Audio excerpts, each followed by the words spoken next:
ሰላም የእግዚአብሔር ቤተሰቦች ከማህበረ ቅዱሳን ቴሌቪዥን የዕለቱን አጫጭር መረጃዎች ይዘንላችሁ ቀርበናል። በይርጋ ጨፌ ወረዳ 72 አዳዲስ አማንያን የሥላሴ ልጅነትን አገኙ።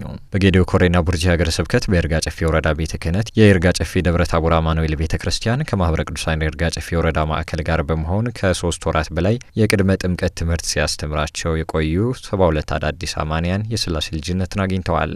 የቅድመ ጥምቀት ትምህርታቸውን በመማር የሥላሴ ልጅነትን ካገኙ 72 አዳዲስ አማንያን ውስጥ 36ቱ ሴቶች መሆናቸውም ተገልጿል። መረጃው የሀገረ ስብከቱ ሚዲያ ነው። አብያተ ክርስቲያናት ከሙዳየ ምጽዋት በመላቀቅ በገቢ ራሳቸውን የሚችሉበት ስራ ላይ ትኩረት ሊያደርጉ እንደሚገባ ተጠቆመ።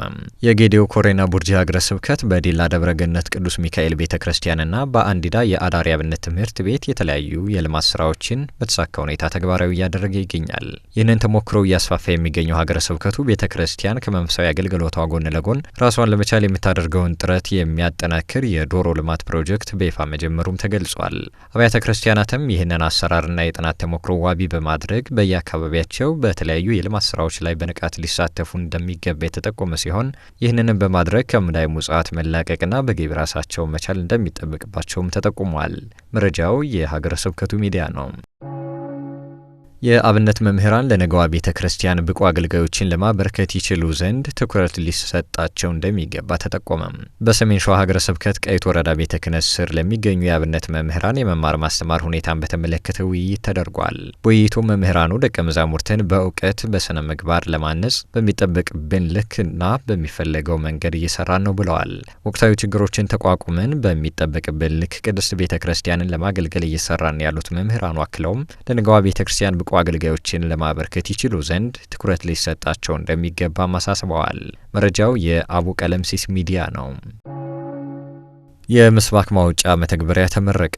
በኢትዮጵያ ኦርቶዶክስ ተዋሕዶ ቤተክርስቲያን የበርሚንግሃም ቅዱስ አማኑኤል ቤተክርስቲያን ያዘጋጀውን የምስባክ ግጻዊ ማውጫ ድረገጽ አስመርቋል። ድረገጹ በቅድስት ቤተክርስቲያን የቅዳሴና ሌሎች አገልግሎቶች ላይ የምትጠቀምባቸውን ምስባክና የወንጌል ንባባት የያዘ መሆኑም ተገልጿል።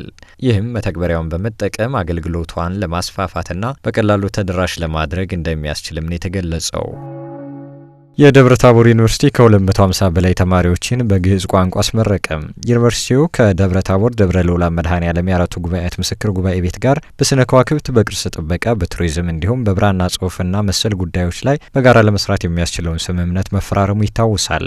ዩኒቨርሲቲው ለግዕዝ ቋንቋ ትምህርት ትኩረት ሰጥቶ እየሰራ የሚገኝ ሲሆን የግዕዝ ቋንቋ ትምህርትን ሲከታተሉ ከቆዩ 320 ተማሪዎች መካከል 250 በላይ የሚሆኑትን በሰርቲፊኬት ደረጃ አስመርቋል። የአለቃ ገብረሃና የባህል ጥናትና ልማት ዳይሬክተር አቶ መሰረት ወርቁ እንደገለጹት ተማሪዎቹ የግዕዝ ትምህርታቸውን የተከታተሉት ከተግባር ተኮር ልምምዶች ጋር መሆኑን አሳውቀዋል። ዩኒቨርሲቲው የግዕዝ ቋንቋን በዲግሪ መርሃ ግብር መስጠት የሚያስችለውን ፈቃድ ከትምህርት ሚኒስቴር እስከሚያገኝ ድረስ አጫጭር ስልጠናዎችን መስጠት እንደሚቀጥልም ነው የተገለጸው። መረጃው የአሃዱ ቴሌቪዥን ነው። ለዕለቱ ያዝንላችሁ አጫጭር መረጃዎች የእስካሁኖቹን ይመስሉ ነበር። ከቀሪ ጣቢያችን መሰናዶዎች ጋር መልካም ቆይታ።